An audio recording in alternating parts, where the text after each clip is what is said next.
ایک global terrorism کے حوالے سے رپورٹ ظاہر کرتی ہے کہ پاکستان دہشت گردی سے متاثرہ ممالک میں پوری دنیا میں دوسرے نمبر پر ہے۔ 1000 اور تقریباً 1081 افراد ایسے ہیں جو دہشت گردی کے واقعات کی نظر ہوئے۔ بہت بڑا نمبر ہے، 1081 افراد کا دہشت گردی کے واقعات کی وجہ سے اپنی جان سے ہاتھ دھو بیٹھنا ایسے ملکوں کے لیے ایک بہت سنجیدہ صورتحال ہوتی ہے، اور وہ چیلنجز کو اس سے نبٹنے کے لیے اور اس سے باہر آنے کے لیے پوری قوم سر جوڑ کے بیٹھتی ہے کہ ایک واقعہ ہو جائے نا کہ ہم نے اس سے باہر کیسے نکلنا ہے۔ ہمارے ہاں روزانہ ہمارے فوج کے سپاہیوں کی، پولیس والوں کی، سویلینز کی شہادتیں ہوتی ہیں، اور ہم 5-7 کا نمبر رپورٹ کر کے آسانی سے بیٹھ جاتے ہیں، لیکن اس کے اوپر اس یکسوئی کے ساتھ فوکس نہیں رہتے۔ اس کی جو سب سے بری مثال دی جا سکتی ہے کہ بڑی محنت کے بعد اور بہت قربانیوں کے بعد ایک آپریشن شروع کیا گیا تھا ضرب عضب، جس میں پاکستان کے وہ تمام علاقے جہاں پر دہشت گرد حاوی ہو چکے تھے ان کو مار کے بھگایا گیا، وہاں سے دھکیلا گیا کہ ان علاقوں کو خالی کریں، اور ان علاقوں کی جو کنٹرول تھا ہماری لا انفورسمنٹ ایجنسیز نے واپس حاصل کیا۔ ضرب عضب کی اس کامیابی کے بعد ایک ایسی سٹیج آئی کہ یہاں ایک سوچ پیدا ہوئی کہ ان لوگوں کو، یہ جو ٹی ٹی پی والے پاکستان سے بھاگ کے افغانستان چلے گئے تھے، وہاں جا کے ری گروپ کر کے وہاں سے پاکستان میں اکا دکا واقعات میں دہشت گردی میں ملوث تھے، کہ ان کے لیے دروازہ دوبارہ کھولا جائے۔ سوات اس کی ایک ہمارے پاس مثال ہے کہ کوئی زمانہ تھا کہ وہاں وہ خونی چوک اس کو کہتے تھے، مار کے لاشیں لٹکا دیتے تھے، ملالہ والا واقعہ ہمارے سامنے۔ تو کیا یہ کوئی عقل کی سوچ تھی کہ ان لوگوں کے لیے دروازہ کھولا جائے؟ اور اگر کھولنا تھا تو کسی شرط، قانون، ضابطے کے تحت ہونا چاہیے تھا کہ آپ ہتھیار پھینکیں گے، پاکستانی ریاست کا آئین اور قانون اس کے تابع رہیں گے، اور آئندہ سے توبہ کریں گے کہ کوئی ایسا خلاف قانون کام نہیں کریں گے، نہیں تو آپ کو پکڑ کے تا حیات جیل میں بند کر دیں گے۔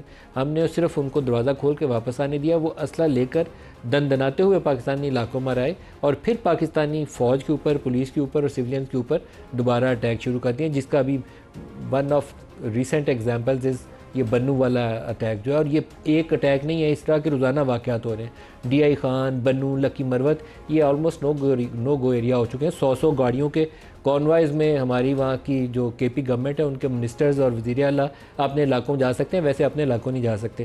ان کو واپس آنے کے لیے دروازہ کس نے کھولا، کس نے اجازت دی؟ عام پاکستانی سے پوچھیں گے تو وہ کہیں گے اسٹیبلشمنٹ کی مرضی کے بغیر ان کو کوئی آنے دے سکتا ہے؟ آج خواجہ آصف نے اس کے اوپر ایک بیان دیا، سنیے گا کہ وہ کیا کہا۔ یہ کولیشن تھی، یہ ایک مشترکہ مفادات کا سمجھوتا تھا۔ جنرل باجوہ، جنرل فیض اور عمران خان نے، یہ لوگ انہوں نے لا کے بسائے ہیں، ان تینوں نے لا کے بسائے ہیں۔ اسمبلی کی کارروائی نکالیں، میں اس کارروائی میں موجود تھا، پورا ہاؤس تھا، تقریباً دونوں ہاؤسز کے جو ایک اجتماع تھا، اور پوچھے تو صحیح ان سے، فیض صاحب تو اندر ہیں لیکن باجوہ صاحب تو باہر ہیں نا، آپ بھی پوچھیں نا۔ جنرل زاہد محمود صاحب ہمارے ساتھ ہیں۔ جنرل صاحب بہت شکریہ آپ ہمارے ساتھ شامل ہو رہے ہیں۔ آج خواجہ آصف نے بھی بیان دیا، اور ابھی رانا ثناء اللہ ہمارے ساتھ تھے، انہوں نے کہا کہ جنرل فیض نے بریفنگ کی تھی، یہ جو ٹی ٹی پی کے لوگوں کو پاکستان واپس آنے کے لیے راستہ کھولا گیا تھا۔ تو خواجہ آصف کا کہنا ہے کہ جنرل باجوہ، جنرل فیض اور عمران خان تینوں ذمہ دار تھے۔ آپ کیا کہیں گے؟ جی دیکھیں ندیم صاحب، سب سے پہلی بات تو یہ ہے کہ میں سمجھتا ہوں جو بھی چیف ایگزیکٹو ہے پاکستان کا، ہی از دی ریسپانسبل پرسن۔ آف کورس اس وقت پرائم منسٹر عمران خان تھے، پھر انٹیلیجنس کی بریفنگز ہوتی ہیں، ہر قسم کی ان پٹ دی جاتی ہے، اپنی ریکمنڈیشنز بھی کی جاتی ہیں۔ آف کورس اس وقت یہ اتنی کوئی، ٹو بی ویری آنیسٹ، کوئی انکریجنگ پالیسی نہیں سمجھی جاتی تھی، کیونکہ ایک وار بہت طویل عرصے سے ہم لڑ کے آ چکے تھے۔ لیکن پھر وہی بات ہے کہ بریفنگ ہوتی ہے، ان پٹ جاتی ہے، ایگزیکٹو نے فیصلہ کرنا ہوتا ہے، تو بعد میں آپ جو بھی ہوس ایور از ریسپانسبل، اس کو اگر وہ سب فیصلہ پسند نہیں تھا یا کوئی کرٹیک تھی تو اسٹریٹ اوے وہ اس کو انکار کر سکتے تھے، اس پالیسی کو رد کر سکتے تھے۔ Of course basic on recommendations یہ فیصلہ کیا گیا تھا، تو آئی تھنک ایک جوائنٹ فیصلہ ہی تھا، سب کی ان پٹ ضرور تھی اس میں، اور they are responsible. But again اس کے اوپر فوج عام طور پر بعد میں وہ وار گیمنگ کرتی ہے ڈیفرنٹ ایشوز کے اوپر، اس کے اوپر جو فالو آؤٹ ہوا بعد میں ہم نے صورتحال خراب ہوتی دیکھی، تو اس کے اوپر دوبارہ تجزیہ لیا کہ کس نے کہاں غلطی کی تھی، کچھ لوگوں کو اکاؤنٹیبل ٹھہرایا گیا؟ دیکھیں ندیم صاحب، کچھ چیزیں ایسی ہوتی ہیں کہ جو شیئر نہیں کی جاتی، یا میں یہ سمجھتا ہوں کہ وہ شاید پبلک اس پہ ڈیبیٹ نہ کی جاتی ہو، لیکن کچھ چیزوں سے کنکلوژنز آپ ضرور ڈرا کر لیتے ہیں۔ دیکھیں پھر ریسیٹ ہوئی ہے جی پالیسی، اس کے بعد زیرو ٹالرنس ہوئی ہے، کسی قسم کے ڈائلاگ کی بات نہیں ہوئی، بڑا ڈکلیئرڈ پالیسی آئی ہے انسٹیٹیوشن کی طرف سے، فوج کی طرف سے، کہ جو بھی پاکستان کے انٹرسٹ کو ہارم کرے گا، جس ملک سے بھی ہارم کیا جائے گا، یا ڈومیسٹک فینومینا ہوگا یا آؤٹ سائڈ اپلیکیشن ہوگا، اس کے خلاف ایکشن لیا جائے گا جی۔ ہم سفر بہت کر رہے ہیں اس وار میں. اب تو اس کے بعد پھر ریسیٹ جب ہوا ہے تو اس کے بعد ایکشن لیے گئے ہیں. تو یہ اس چیز کی ٹیسٹیمنٹ ہے کہ آف کورس اس کو ریویو کیا گیا پالیسی کا.